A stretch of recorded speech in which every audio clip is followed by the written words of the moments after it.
Hola, en esta presentación veremos el análisis estadístico sobre ondas sísmicas para la prevención de desastres naturales.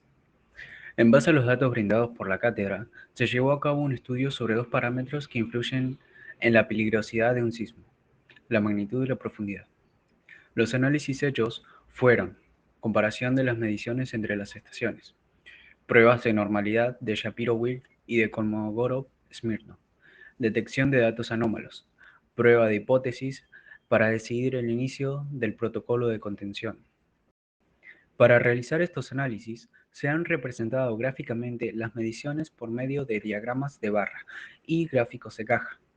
Los diagramas de barra nos permiten visualizar la distribución de las magnitudes o profundidades y comparar la frecuencia de ocurrencia de sismos de diferentes tipos. La altura de las barras representa la frecuencia relativa, mientras que el eje horizontal muestra los diferentes valores. Se observaron ciertas similitudes con una distribución gaussiana, aunque sin suficiente evidencia para afirmar la normalidad de dichas gráficas. Los diagramas de caja nos permiten visualizar la distribución de las mediciones y analizar la dispersión de los datos. La caja representa el rango intercuartil, es decir, el rango que abarca el 50% central de los datos. La línea dentro de la caja representa la mediana, mientras que los pivotes representan el rango completo de los datos. En la mayoría de mediciones se presentaron datos fuera de estos rangos. Dichos datos se consideran anómalos.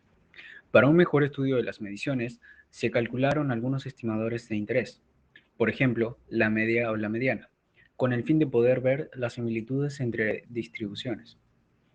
Los estimadores calculados muestran que las distribuciones y magnitudes entre las estaciones son similares. Sin embargo, al observar las gráficas se aprecian varias diferencias, por lo que se puede concluir que las mediciones con mayores similitudes son las estaciones de Salta y la frontera de Chile, con Argentina. En cuanto a las mediciones de profundidad de las distintas estaciones, se concluyó que no son similares.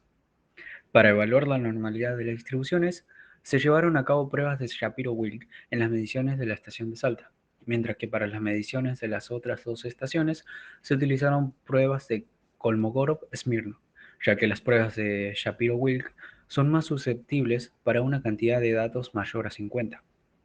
En estas pruebas, un valor inferior a 0,05 es indicativo para aceptar la hipótesis de que la distribución no es normal. Como se mencionó previamente, para decidir si se inicia o no el protocolo de contención, se llevó a cabo una prueba T lateral izquierda. Tras obtener un promedio de profundidad significativamente inferior a 230 kilómetros en la estación de Salta, se rechaza la hipótesis nula.